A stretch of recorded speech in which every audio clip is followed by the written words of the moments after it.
Christmas brought so much joy. Couldn't wait for the presents and laughter. I couldn't sleep late at night, looking for Santa with lights. Those are the memories I still remember. Then I became a man, lost sight of who I am, but right in front of me was the answer. 'Cause on Christmas I feel joy, and I turn back to a boy. The answer is to stay young forever. This is not a Christmas, this is not a Christmas song, this is not a Christmas, this is not a Christmas song, this is not a Christmas, this is not a Christmas song, this is not a Christmas, this is not a Christmas song. Ho, ho, ho.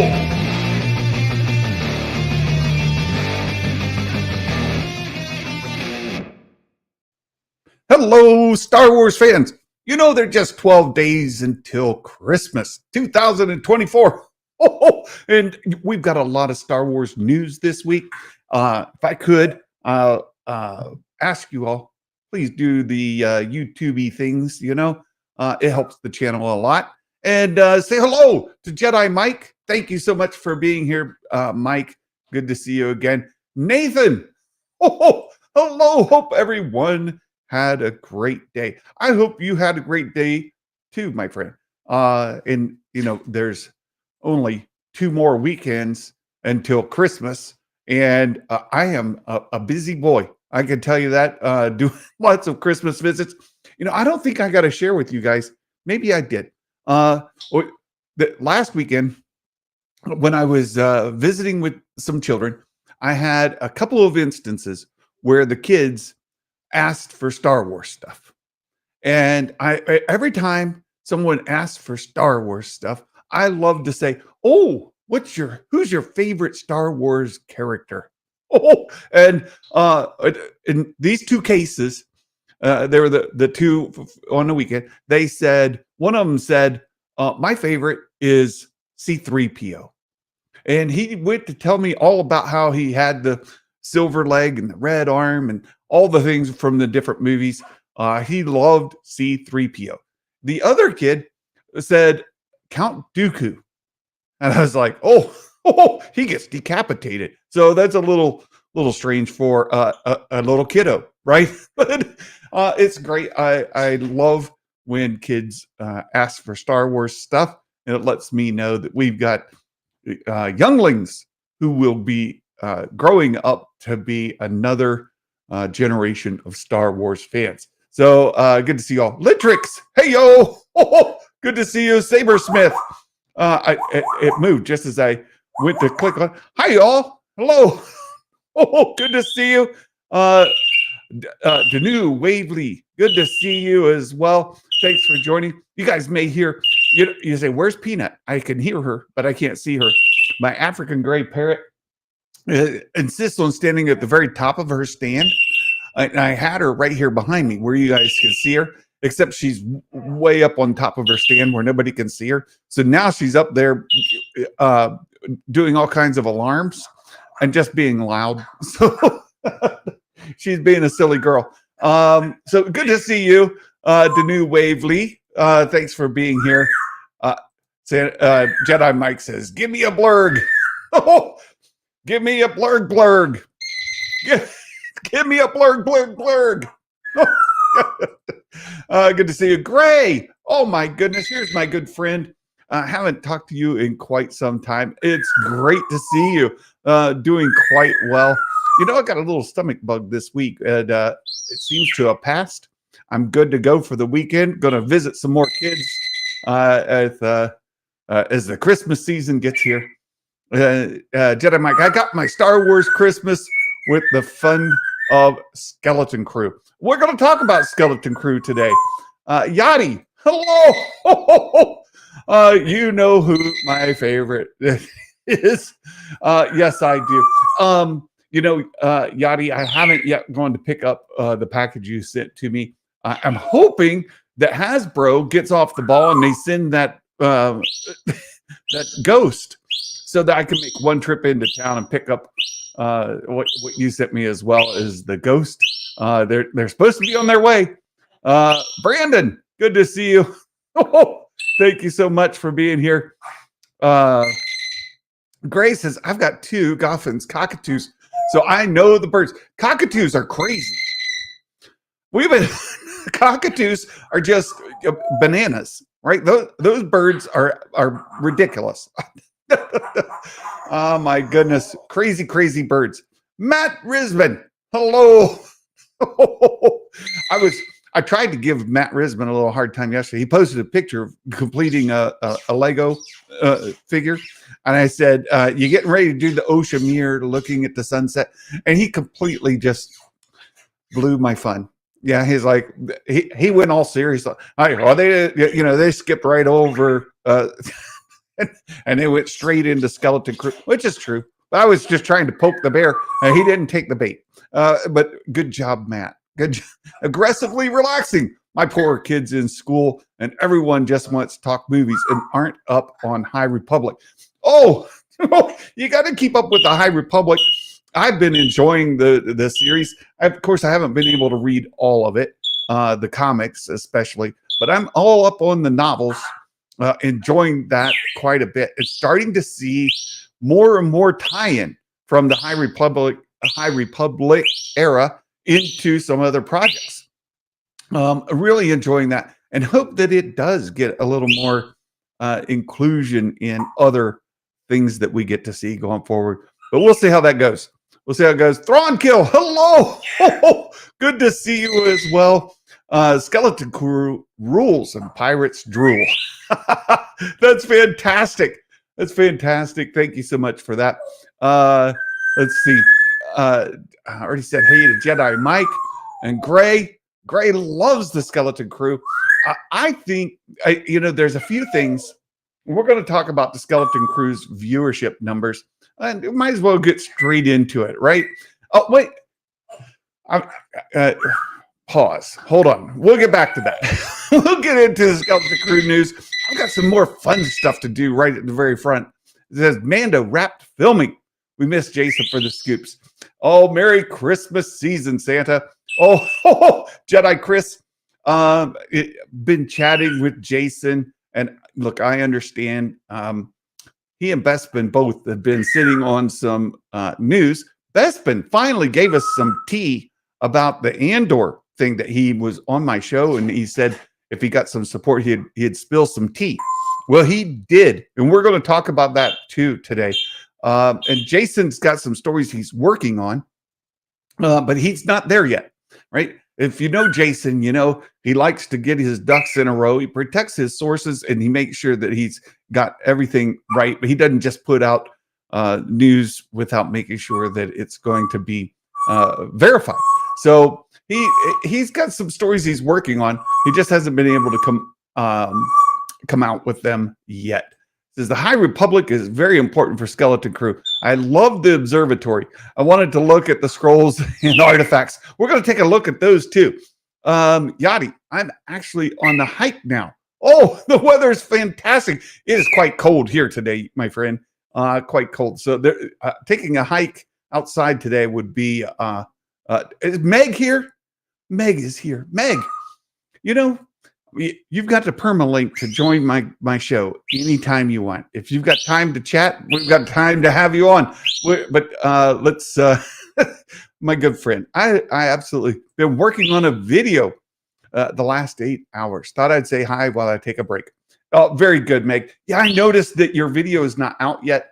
I always keep a watch on my YouTube notifications, like when's Meg's video coming out? And every time I see a little notice come up, I'm like, is it Meg?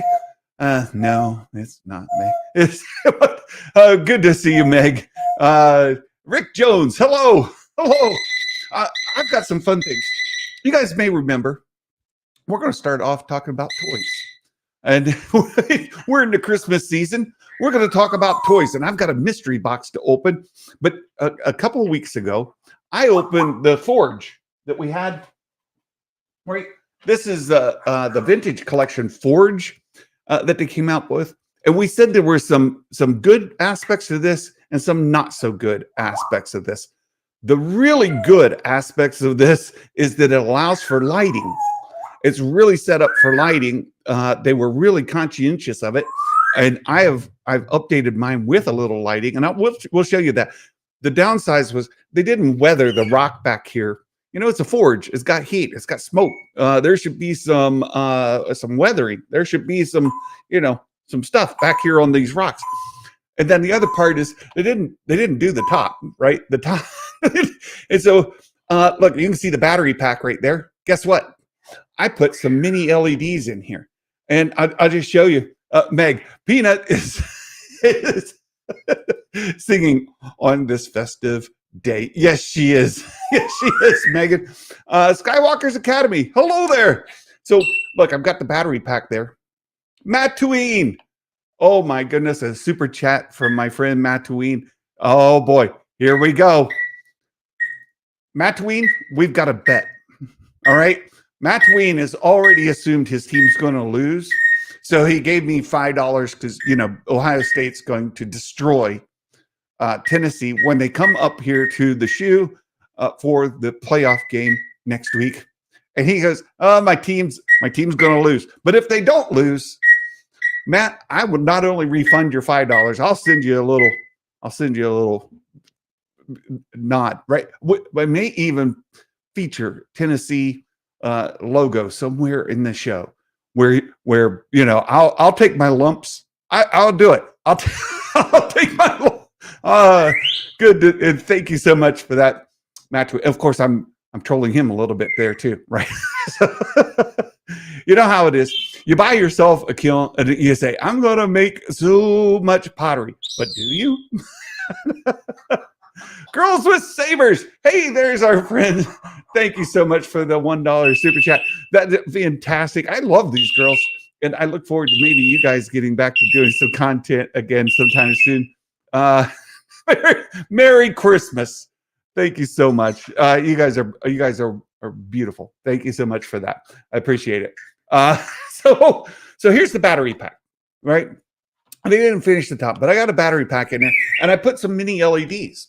So here's how I did it, right? I just ran the cord down the bottom. I packed those mini LEDs right inside of there, and I kind of just made a big glob of them. It's 6 foot of LED that fit into, you know, just a tiny little opening. And then I also with these lights, I got red ones, right? So if we turn this on, I'll show you. Look at red lights, because you know fire. Red lights, fire. And so now, if you look at the forge, look there. Look at that beautiful light coming up through. And actually, if you do that, you can see too. But we got that light coming up through the forge right there. Look at that. Look how brilliant.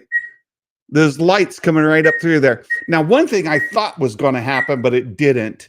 I thought these little blue flames here would light up. Didn't pay enough attention. These blue lights are actually enclosed, so there's no ability for light to come up through them to light them underneath. But that red light in there is brilliant, right? That's fantastic. That light comes right up through there. Looks great. If I turn down the lights, of course, I got all the studio lights on now. But if I turn that off, this would look fantastic. So I think you can do some great pictures with that. For the folks that do, the toy photography stuff, this is absolutely set up really, really well to do photography with. So there you go. We've got the Forge update. And then let me set this aside. I'll set that off the screen there. We've got a new box to open, right? Rick Jones says, give it a wash and customize it. I've been seeing people do that, right? People have been taking that and they've been applying some like gray wash to it, a little charcoaling effect to it. Makes it look really good. The only thing it's really missing is that top, right? So there's that. The chosen pun, Mike Porter. Jedi Mike, thanks for posting that. You guys, if you're not following Mike Porter, please give him a follow on X. It came with the armor. Yes, it did, Jedi Chris. It came with the armor with a soft goods cloak and some other toy. Let me see. Yeah, here she is. It came with this armor here, right? And this is an unpunched card, which are great for collectors. But she's got a soft goods cloak, and she's got some of her other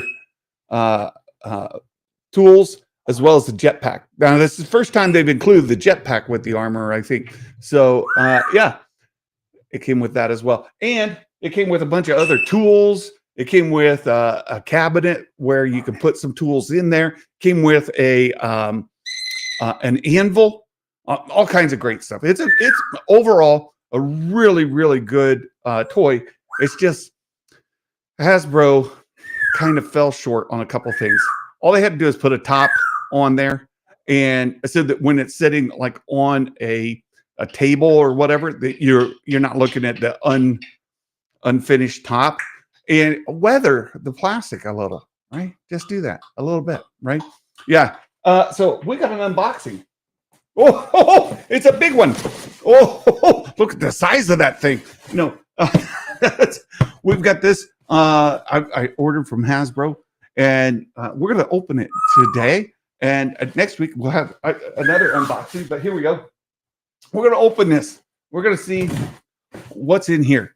If you guys know, I've been collecting. I've been trying to keep my collection limited to just Mandalorian stuff, right? Just Mandalorian, because I can't afford to buy all the stuff, nor do I have the room to put all of it, right? There's so many things. If only Hasbro had painting, like, right? Like Jawa. Yeah. They just, I don't know. Well, but anyway, we've got something in the box. What's in the box? Well, we're going to see. Let's set this in here.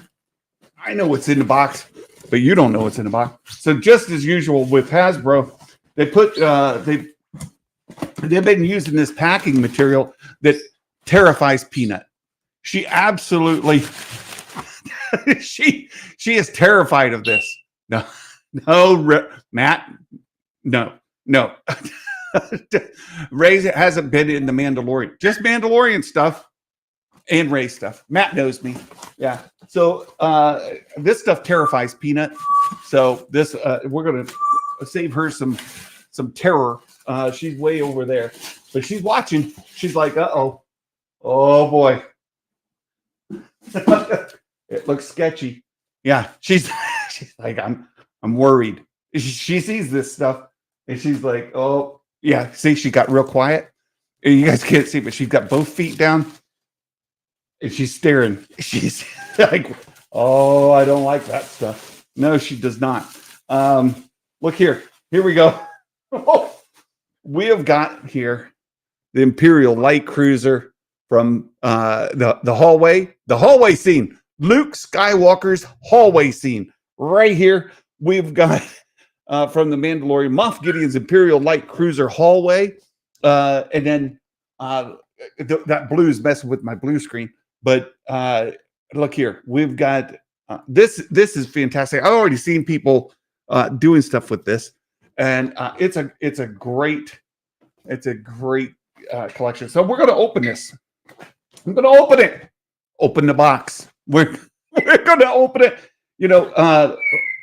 Luke Skywalker hallway scene for Mandalorian season 2 is one of those highlights of Disney Plus Star Wars that'll live forever. People who saw that coming? Who saw that hallway scene coming? And you may have guessed, Luke Skywalker would show up. I don't think you would, but if you did, you wouldn't imagine that hallway scene being as amazing as it was. So here you've got the hallway. Now you can recreate that hallway scene.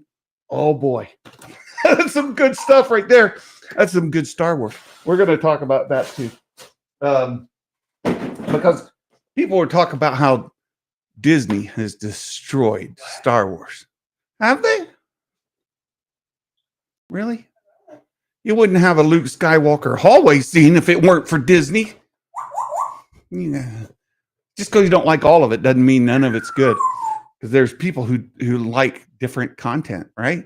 So there's that. Dawn Basham, hello, good to see you. So here we go. We've got a Mando Privateer unpunched card, and they had that stored in here. Look, this is stored in when they pack it in.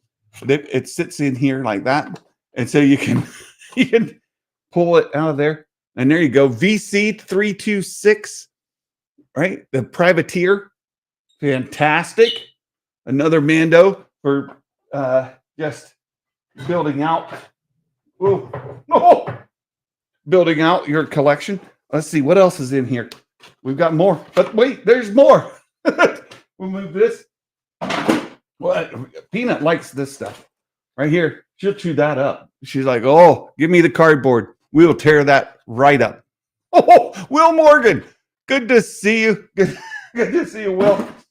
And then inside here, here's the, we got to unpack all of that right there.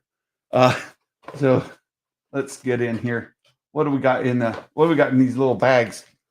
There's fire. No, yeah, we've got little plugs there. We'll get into that later. I'll do a follow-up video where we'll put this together and review it. You guys, you should already be following Bosk's Bounty and Only One Kenobi. You should be following those guys. They do great vintage collection reviews. You can't miss it. And they've got great breakdowns of this. So we got wall pieces. We've got we've got some verticals, right? You just got to put this thing together.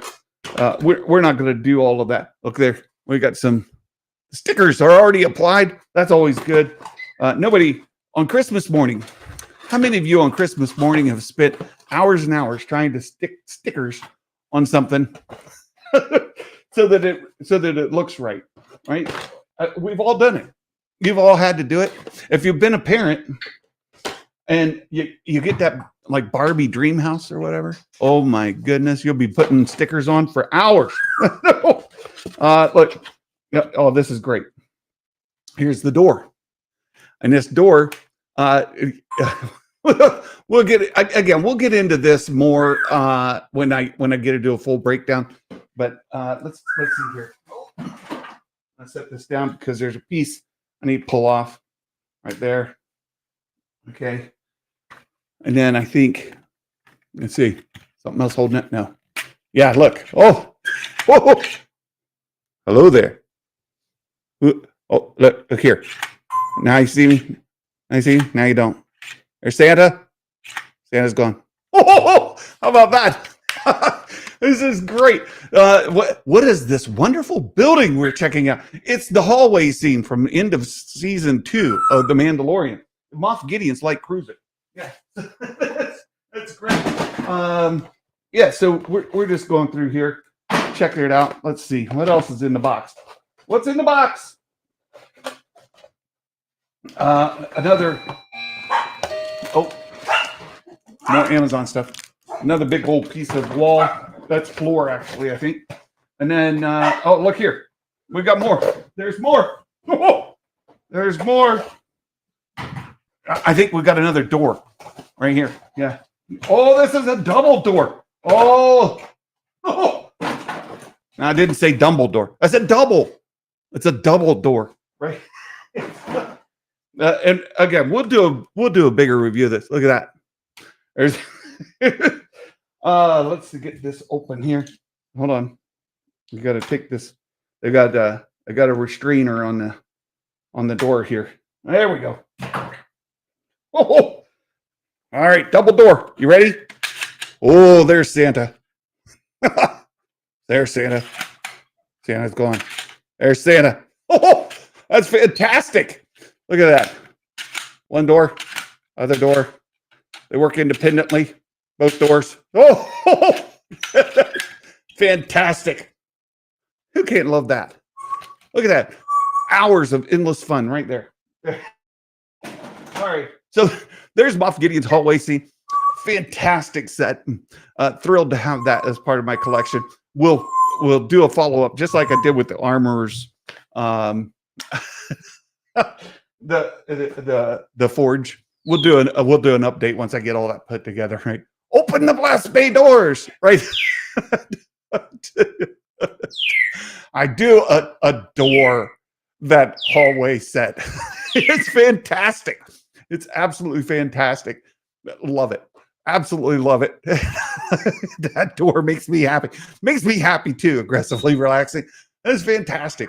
So there we go. We got through the fun part of the show. Now, now we've got some other fun things to talk about, and maybe not so fun things to talk about. Right? We're going to get into some of the news of the week. The first part, we're going to start with the Skeleton Crew. And the Skeleton Crew, there's been, I think episode 3 went fantastically, right? Episode 3, and you see here, the Wall of Fame, episode 3, these are the folks that did really well on the predictions. Brett Phillips, he's still cheating, right? He's got 13 points, 13 out of 10. How do you do that, Brett? Because he's cheating. No, Star Wars Politics, also with 13. Mike Yaney, Matt Risman with 9, Mumbo Jimbo, an RF gaming channel. These are the folks that did really well on this episode 3 predictions. And episode 3, what a fantastic episode. We set up some Star Wars lore in there. What about the jewels of the Old Republic? I need to know more about those jewels of the Old Republic when they said that hashtag Brett cheats. Right. I need to know more. What's going on with that, right? This is how do you think Skeleton Crew will tie into the rest of the Mandoverse? Oh, that's a great question, Andre. We know that this is set during the Dawn hasn't started the Skeleton Crew yet. Well, you'll be able to catch up during the holidays.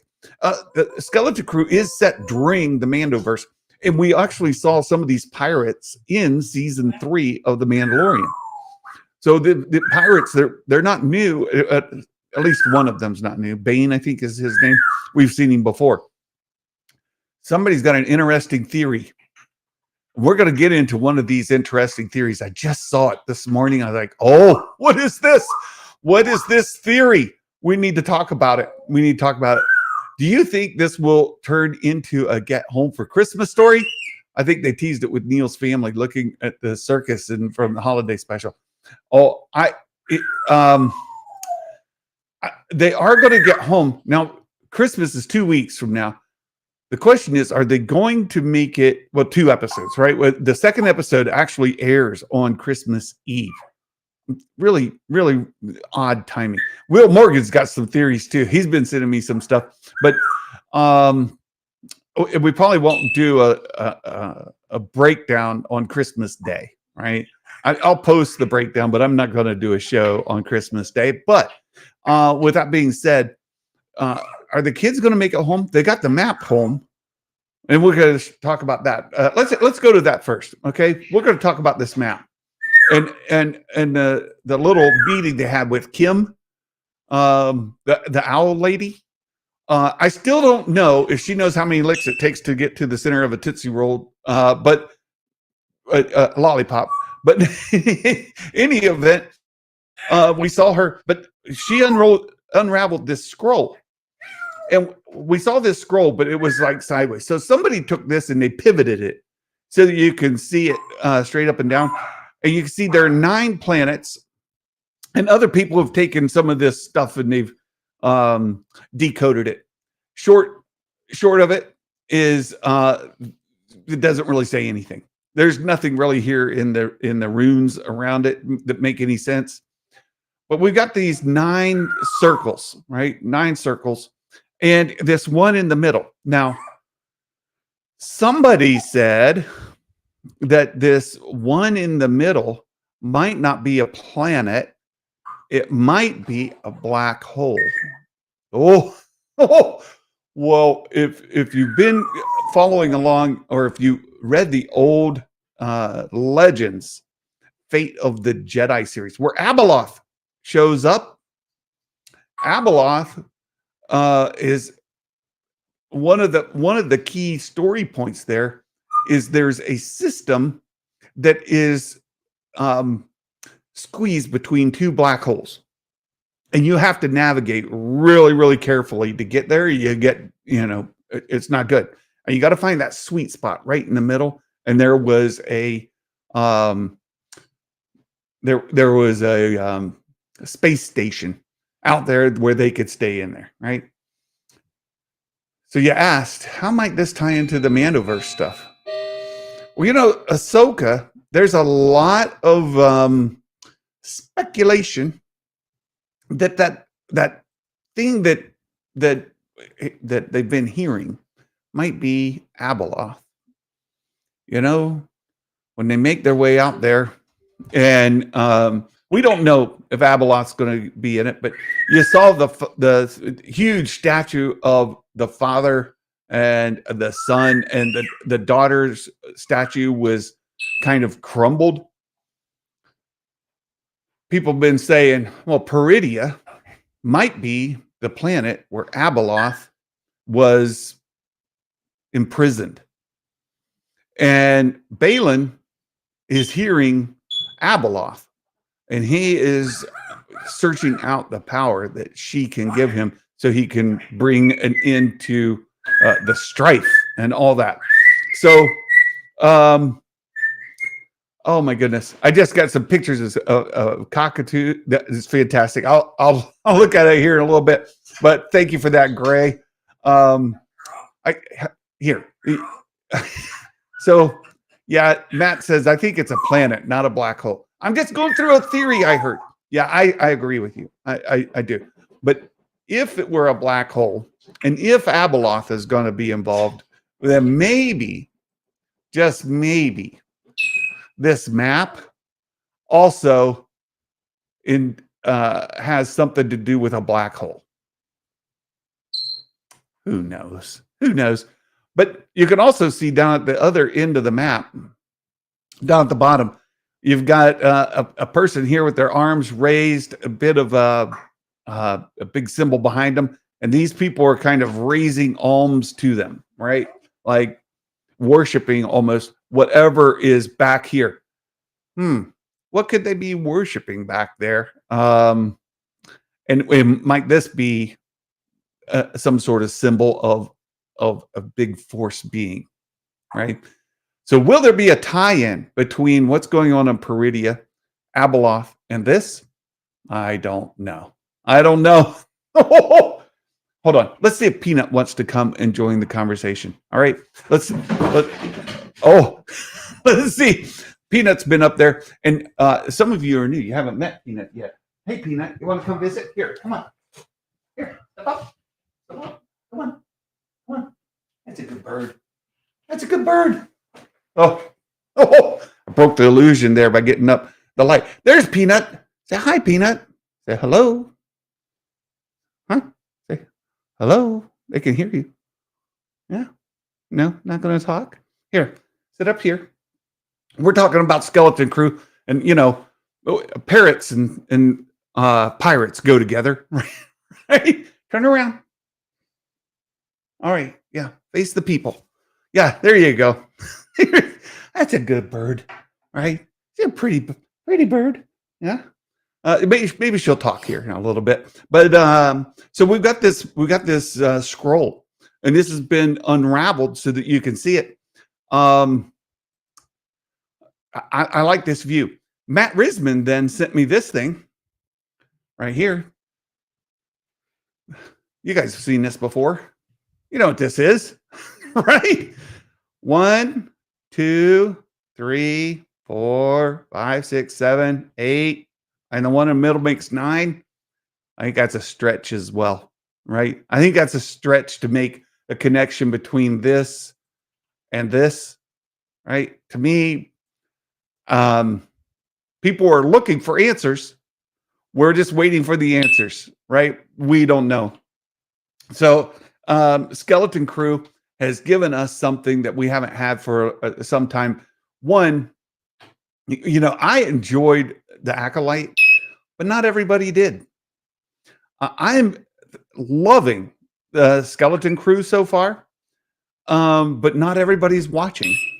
And we say not everybody's watching because if you look at some of the early viewership numbers coming out of the Acolyte, it's not looking great. All right. And you guys have seen this. Star Wars newest TV show fails to break the streaming top 10 for its first week. There's caveats to this, right? Little asterisks to this number. We don't have the full numbers yet. It's the early numbers that have come in. So we have to wait and see until they get all of that. But if we go through here, and this is on Screen Rant, they've summarized it here. It says, Luminate's streaming originals charts for November 29th to December 5th via Variety. So it's absolutely reputable source. Reveals Skeleton Crew failed to break the top 20. Not only did it not make the top 10, didn't make the top 20. And even if you say, well, but wait. Remember that asterisk bit? They don't have the whole picture yet. Mumbo Jimbo. Oh, hello there. Yeah, we don't have the full picture yet, but it doesn't mean that it's that incomplete.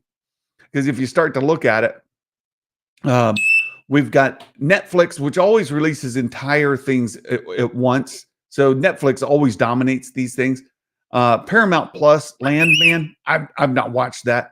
Netflix again, Lioness on Paramount, season 2.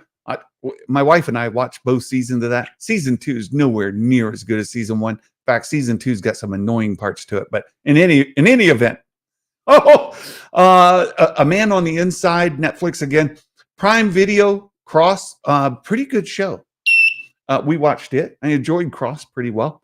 And then we've got Tulsa King on Paramount Plus, The Lioness season 1 on Paramount Plus, which is the better show. Later Daters and Day of the Jackal on Peacock. So there's your top 10. It says, to be fair, Skeleton Crew had some heavy competition. Still, Lucasfilm will be disappointed to see that it didn't break the top 10, nor did it break the top 20. It says, but was this to be expected? The Skeleton Crew feels a little more like a niche project, one aimed purely at the core Star Wars fandom. But is it really? I think there's some, grown-up, full-fledged core Star Wars fandom that aren't watching this because they feel like, well, this isn't for me. This is for kids.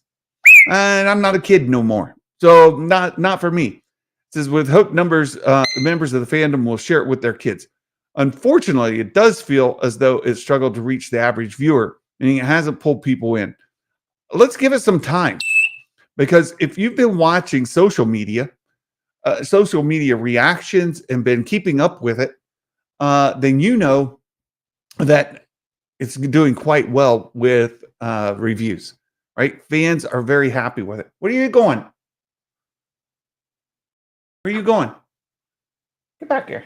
Here. Turn around. Hey, turn around. There you go. Fans are very happy with it. And with that, then hopefully word of mouth and some of the online social media buzz will begin to build the fan, the watches. And as we go into the holiday season, kids are off school and they're looking for things to watch. You have a half a season of Skeleton Crew to catch up with. Should go very, very well. As far as that goes, will it be enough though? Really, that's the question. Will it be enough? Interesting question though, is whether Lucasfilm has actually factored this in with Skeleton Crew. It does feel like everything the fandom could ever want: a fairly lightweight adventure, no controversy, lots of Easter eggs, and a general sense of fun. And I mentioned this the other day. I think it's more than a general sense of fun. It's that these kids are on an adventure. They don't know the truth behind their home world. They don't know the truth behind the planet they come from. And we don't either. So this helps us be on the adventure with them, right? They're trying to find out. We want to find out. And as they find out, we find out. We get to go along the trip with them. It's fun. It's fun Star Wars. It's a pirate adventure. It's got all the things. And we get to go on the adventure with them. How cool is that? How cool is that? It's a great story. Not only that, it's building on some of the lore of Star Wars. What are these jewels of the old republic? Which old republic they talking about? Like, we know that the showrunners said the old republic, when they were thinking of it, they knew that this was set during the New Republic. So what comes before the New Republic? Well, it's the Galactic Republic that was before the Empire, right? But in their minds, they thought, well, that's the old Republic. It's the one that came before. So if that's yeah, people are super busy in December, might have to watch it at a convenient time, right? Between Christmas and New Year's, when you're off school and you're home, right? So we've got some lore. We've got some lore being built, and we get to find out, what are they talking about, these jewels of the old republic. Dying to know what that is. What are these other planets? When they said they were destroyed like how? Destroyed like the buildings are all like blown up and like destroyed, and there's nothing there, and destruction everywhere, and it looks a lot like Aten, but maybe it's not. Well, I don't know. We're gonna find out. So looking forward to that. So let's keep going in the story here. It says Lucasfilm may well be quite pleased with the reception, right? With the reception, even though viewership isn't as high, and I would hope that they would be, right? We're getting a lot of good chatter about it, right? Empirical strip mining. Oh, there's all kinds of theories about what's going on with these mines. And are there mines? What are the mines? We don't know. So looking forward to finding out more. And I hope that the viewership numbers come up. Was chatting with Meg and Jason and Bespin this morning. And the sad reality is people aren't watching the streaming content like they were. And I'm sure there's tons of reasons for it. You can make up the narrative that you want. A lot of people are saying, well, Disney's destroyed Star Wars. I don't believe it. I think they've helped build Star Wars, especially when you look at how Grogu is ever present on everything. Grogu is Disney Star Wars. Andor. A lot of people say, well, I don't care for that messaging, and I don't care for the witches, and I don't care for the acolyte, and it was garbage, and there's all kinds of stuff, right? Mando season 3, blah. I mean, there's all kinds of people grumping about all kinds of stuff. Not me. I've enjoyed it. And I'll tell you what, I'll take every single project that we've gotten. Your least favorite, my least favorite, your favorite, my favorite. I'll take all of it over having none of it. Right? I think that Disney has done a great deal towards building this franchise, and we'll see that pay off. Now, might we have reached some saturation for now, especially when you look at the cost return, right? The return on investment, and the eyeballs that are on these shows are not justifying the cost for these shows. Well, okay. People have other outlets, and we're starting to move back towards theatrical releases where they can make some money at the theater and make money when it goes to streaming. And I'm super anxious, excited even for the next announcement of a full-blown animated series, because I think Star Wars streaming, Star Wars TV is best when it's animated. And I think I know my friend Yachty would agree, right? Star Wars animation is just top tier Star Wars. It is just fantastic. And for folks who want to catch a weekly show, that's the way to do it. That's the way to do it. I love it. All right. So there's some more stuff. So if the numbers are that low, the next question says, Skeleton Crew creators have plans for a second season. This is from Bespin Bulletin, and this is a week old, but I just want to bring it up in the context of this other. Um, they have plans for a second season. Well, is there any possibility that Skeleton Crew would get a second season after the viewership that it's gotten? Would it get well? One of the discussion points is, well, Ahsoka didn't get originally greenlit. It took it a little bit of time after the series ended for it to get greenlit for a second season. And of course, now all of that's in the works, right? Folks are over in the UK and they're getting all the pre-work done so that shooting can start early next year for Ahsoka.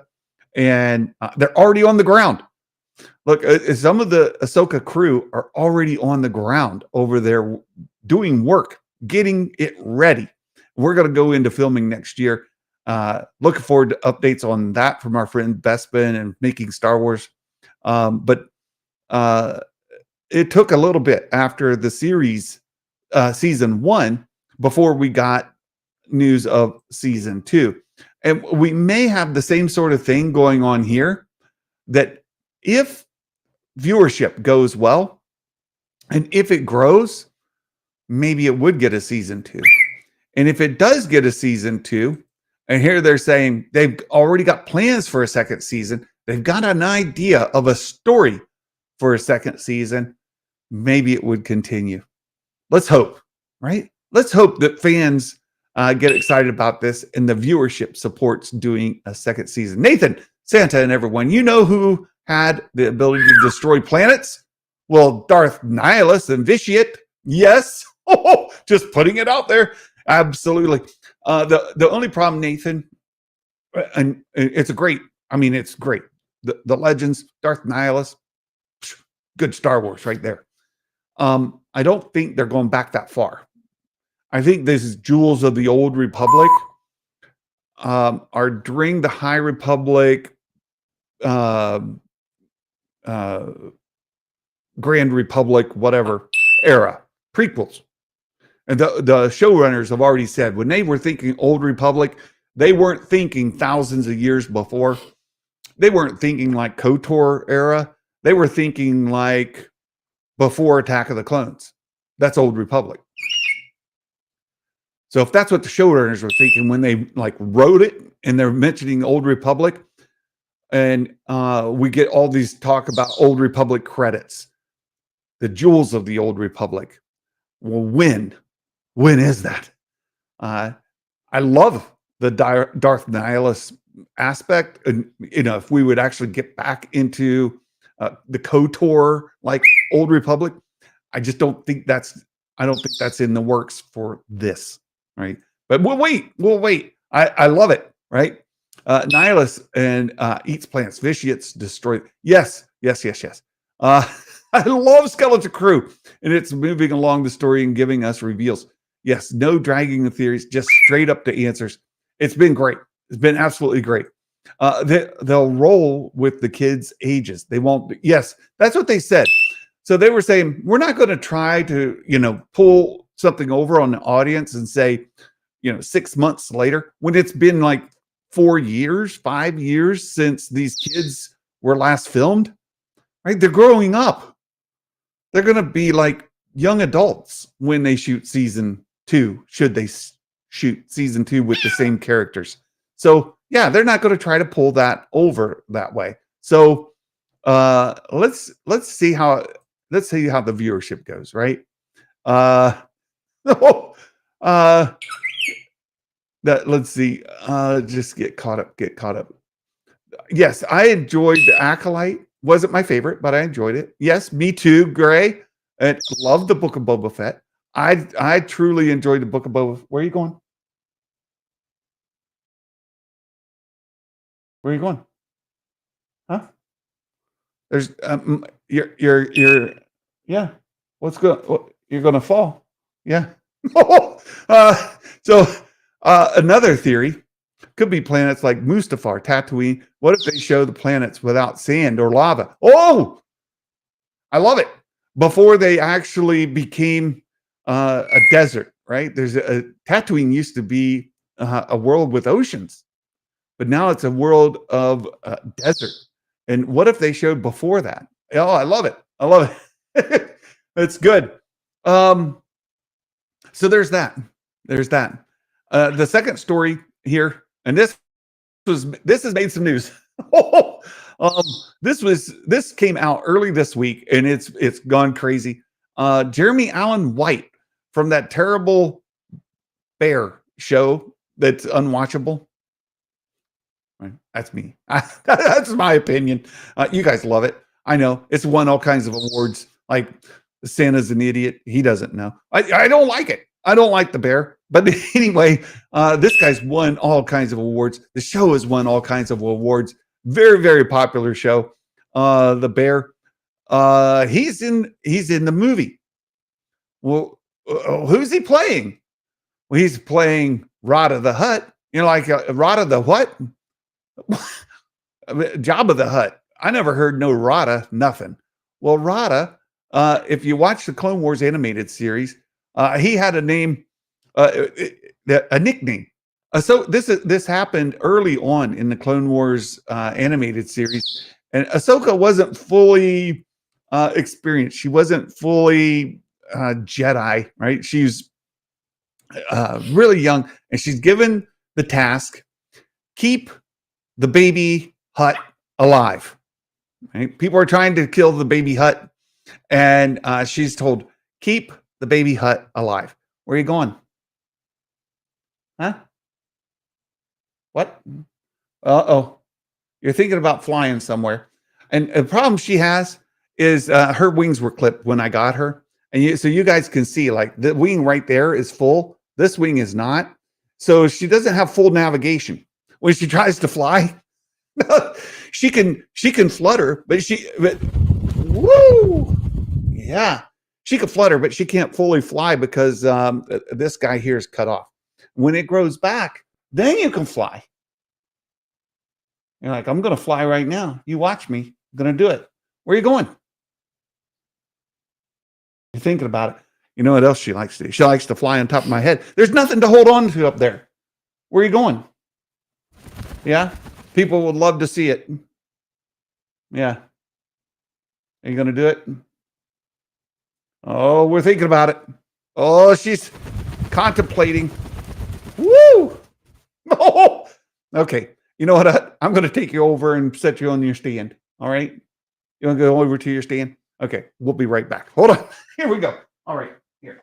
Come over here. Behave. There you go. There you go. All right.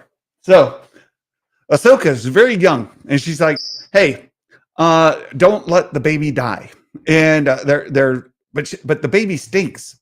The baby smells bad. The baby smells real bad, and so she gives him a nickname called Stinky, and she's trying to protect Stinky.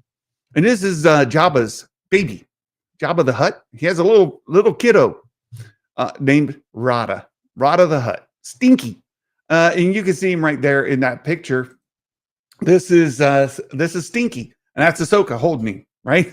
Just a little slug. That's what else they call him. There's a slug. Well, he grows up, and in this movie, The Mandalorian and Grogu, Rotta the Hutt's going to be in there, and Jeremy Allen White is doing the voice for Rotta the Hutt. There's a bunch of other stuff about it, and Bespin posted something about it. He's a little buff. He's got a six-pack kind of thing, right? Like this guy is Rotta the Hutt. He grows up. He's been lifting weights. He's looking good for a Hutt.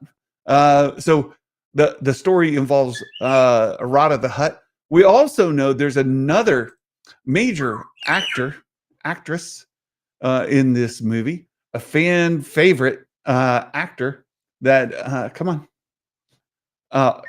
Is in here. And let's get into Bespin's story. It says, I was told a week ago Rotta the Hutt would feature prominently in The Mandalorian and Grogu. A single source was asked not to share publicly until a later date. So was waiting to get it confirmed, waiting to let it mature, but the story broke anyway. It says, though I did not know who'd be voicing Rotta. However, I was told that he looks sort of buff. Right. For once, it wasn't my own procrastination that cost me a scoop, which has happened many, many times. Rotta, the Hutt, first appeared in the Clone Wars, son of Jabba the Hutt. And that's all he puts there. So look, there's more to come as we get. Look, this movie is still more than a year away if they keep to its release date. So we'll have to see what happens there. But watch for more as this comes further down the line. What's her name? There's another person in this. I know, just blanking on her name right now. I just got to go up and I've got it in my history here. Sigourney Weaver. Sigourney Weaver is in this movie. And people are wondering, well, who's Sigourney Weaver going to be? What's her role in all of this? We don't have that released yet. I say we don't have it released yet because I think Jason and Bespin, they're digging around. They're asking people, what's going on with Sigourney Weaver? What's she doing in this thing? And I think they know, but I'm not going to break any news. I wait for them to break the news. And when that comes out, then we'll certainly talk about it here. So Nathan says, Mike, a guy who loves Star Wars. I really like his channel. I'm supporting him now with the theory that the planets before sand or lava. I like that theory a lot. I like the theory, and I like Mike. He's a guy who loves Star Wars. I like his channel. The guy's doing great. He just had over 100,000 subscribers. Wow, he's a great guy. He's doing great content there. Rotta the Hutt. Sigourney Weaver's in it. What else is going to be going on? We don't know. There's more to the story, my friends. More to the story, and we will get there eventually. The next story here comes from Bespin Bulletin, and this is the tea. If you were here a couple weeks ago, and Bespin was on my show, and he said, "Look, if he got the right kind of motivation, if he got enough Ko-fi, right, he would release an exclusive." And so here we have a Bespin Bulletin exclusive, and we want to talk about this a little bit because Bespin was concerned, and he kind of hinted at it when he was on the show. They're bringing some real world politics into Star Wars. Oh, what is it? Oh no, not real world politics. Don't do it. No, let's read the story. Let's read the story. Look at it here together. He says, 4 months away from the release of the second and final season of Andor, in the middle of Skeleton Crew airing. But despite that, Lucasfilm have already shared a plethora of promotional material in anticipation of the Rogue One prequel series. Season 2 coming in 2025. It says, in the first piece of promotional material for the second season, a group of stormtroopers. Bespin, I didn't catch this for you, my friend. If you're listening, you missed a P. You're gonna have stormtroopers, stormtroopers can be seen walking down some steps towards a group of civilians. Upon seeing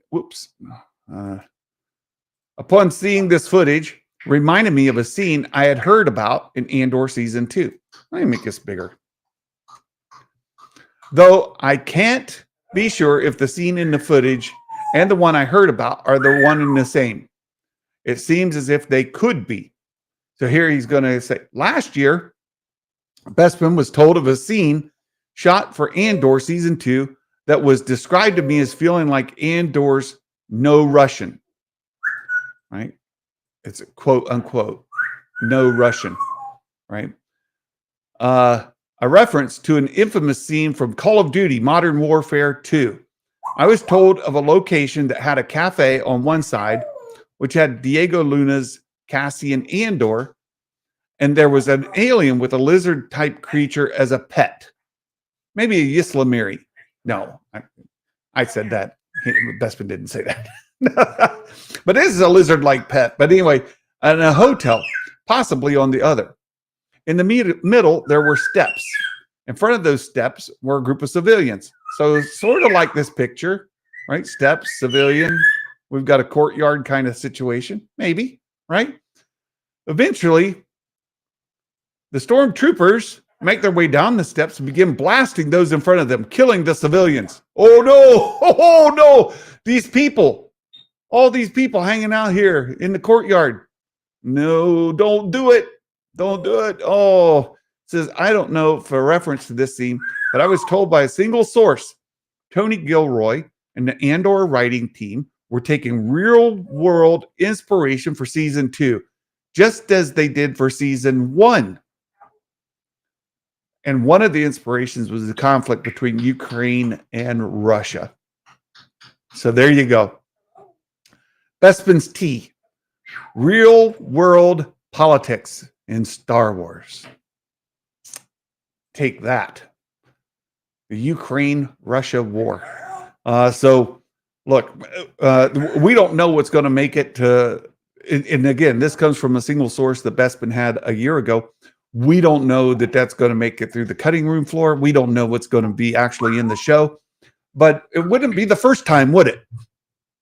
Not the first time real world politics have been made it into Star Wars.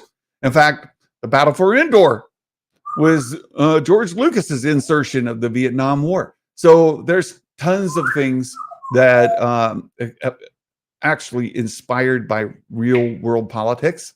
And I did a wonderful interview with an author when the channel was very young, right? And she actually used an air battle from World War II in her Star Wars novel. And so, again, it's happened. It's happened before. And it's part of Star Wars, right? It's part of Star Wars. Nathan said, I wasn't expecting Rotta the Hutt being in the Mandalorian and Grogu movie as a deep cut lore reference. Yes, it is. Oh, yes, it is. Nobody's going to know who Stinky is. But here's another connection, right? The Mandalorian Grogu movie happens during this whole Mandoverse era, right? Season 3 of Mandalorian, Skeleton Crew, Ahsoka. What? Ahsoka? Stinky and Ahsoka. Oh, Ahsoka knows Stinky. Rotta the Hutt, he knows who Ahsoka is. Ahsoka saved his life when he was just a little slug. What do you suppose that Stinky might make his way into Ahsoka season 2 or into possibly Dave Filoni's movie when we bring all of these pieces together into one big sort of finale to this storyline? Very, very possible. Very possible that we might see Rotta the Hutt make it there. Skywalker's Academy thinks Sigourney might be blue. No, that's a reference for those of you who have been reading and Chiss. And you know that our good friend Thrawn is a big part of the Mandoverse era. And the end of Ahsoka season 2 for sure. Well, all of season 1 for sure. What other Chiss are out there? What other storylines could be brought in from those Thrawn novels? Well, there's a very, very important Chiss female officer named Aralani. Aralani, she's blue because that's what Chiss are. Could Sigourney be playing an Arlani or another Chiss officer? It's an interesting theory. It's an interesting theory. Stinky likes Ahsoka. He hates Leia. Leia and Ahsoka are friends, right? Right. The enemy of my enemy kind of thing. Yeah. Look, we'll have to see how all of this starts to unfold. I'm super excited for it. I want to talk about this Wall of Fame that you guys have been watching. See, episode 4 is coming next week. Now we'll get into our predictions next week, but we have another bit here that I want to share. We have a season leaderboard. So for those of you who play the predictions game every week, then we do this. We have a leaderboard where we take all of the weekly scores and add them together. And those that sum total compete with me on the season to see if they can win some Star Wars Santa merch. And we've got different kinds of merch. We've got, we got water, right? Metal line. Like these are great, right? We've got ball caps and mugs and all kinds of stuff. So if you do well, you can win some Star Wars Santa merch. And look, that's free to you. Free to you, not free to me. I have to buy it. Streamlabs makes me buy it, and they make me pay the shipping. And they're not cheap, but I will buy it and I'll send it to you. And I don't care where you live. We'll order that for you and have it sent right to your door if you're able to keep up with Santa on the season. We're 3 episodes in, and our season leaderboard is we've got some folks here just off the list, but you see Brett Phillips, right? Brett cheats. He's right there at the top, 37. How's he have 37? There's been 3 episodes. That's 30. He has 37 out of 30. Wait. Oh, Mike Yaney, 25 and a half. Mumbo Jimbo, 24. RF Gaming at 24. And KG, she's right here in the chat. KG on there with 23 points. Santa's got 22. And I'm trailing. I'm trailing Mike Yaney by 12. Oh my goodness. By 15, actually. Trailing him by 15. I don't think I'm going to catch him. Brett Phillips he's got this thing locked up. He's getting some Star Wars Santa merch. Like I can't. There's no catching him. But all you have to do is stay with me, and you can make it onto that leaderboard. We got some folks just right there. Mike Yaney, he's here. He's here, right there in second place. Very good, Mike. You're doing great. Doing great on the leaderboard. Doing great on your predictions. I'm dying for Brett to show up and tell us he's not cheating, right? We're teasing, right? We're just giving Brett a hard time. Brett's doing great. Dale says, I should have 45. He's always arguing for his points. I'll tell you what, we have a great time with the predictions. It's a lot of fun. Look, I love Star Wars, and you do too. That's why you're here. We're just trying to look at the positive side. Cover the stories from that are happening, and I give you my take on it. I have a lot of fun, and as you can see, Santa Claus season is in full swing, and I've got things in Santa shape. I actually got to get my beard done up here a little bit nicer for this afternoon, and I've got a Christmas party I'm gonna appear in for the company I work for. I'm going to appear as Santa Claus for my Christmas party, and did a virtual visit with a family last night. Tomorrow, I'll be over if in Central Ohio. Tomorrow, I will be at IKEA at north end of Columbus. I'll be at IKEA for a few hours. If you're in the area and like to stop by and get a picture, and you can make it to IKEA, I'd love to see you. I'd love to see you. Grogu, hello. Oh, good to see you. Thanks for stopping in. And then Gray, the original Star Wars was based on the Vietnam War. That's right. There's always been real world politics in Star Wars. Absolutely, Gray. Thank you, Will Morgan. And Will, he's got some cool stuff too. He's got some merch that he put together that's brilliant. I've told you guys before, Will Morgan's a different plane of intelligence than a lot of us. Right? The guy is super creative, super smart. He's able to put together things that just blow my mind all the time. And he's got some merch coming out. I've already seen some previews of it. Good stuff. If you're not following Meta Egg over on YouTube, it's worth your time. I promise you. It's worth your time. Will Morgan, thanks for being here, my friend. I think that does it for today. I think that's the show. I think we've had fun. We've covered all the news. My friend Star Wars Meg was here in the chat. Jedi Mike here. We've got a Mike Porter dad joke. The chosen pun. He's given us a wonderful Mike Porter dad joke for the day. And he said, where do stormtroopers sit at church? When stormtroopers go to church, where do they sit? Well, they sit in the pew-pews. That's where they sit. Stormtroopers sit in the pew-pews. That's how they do it. Thank you, Mike Porter. Appreciate the dad joke. You guys are fantastic. I've had a great time today. I hope you have a wonderful weekend. I hope you have a tremendous day. And I appreciate all of you. We'll see you Tuesday for episode 4 of the Skeleton Crew, our predictions. And then hopefully next Wednesday we'll break it down. So until then, we will sign off for the day and wish you all a very, very Merry Christmas. Until next time, my friends, ho, ho, ho, Merry Christmas, and may the Force be with you always. Bye-bye.